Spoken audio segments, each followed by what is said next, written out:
shake it today. So shake it today. We're gonna use half a cup of French cottage cheese. Use about 15 ounces jade peach slices and 15 ounces of skim milk to make a lighter shake with 1 pack of Nature Valley Oats and Honey Crunchies. Then we're gonna fill it up in this buttered tart shell that says just add custard and your favorite fruit.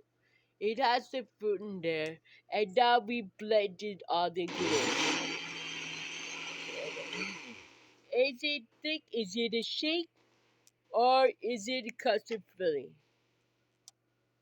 Let me see.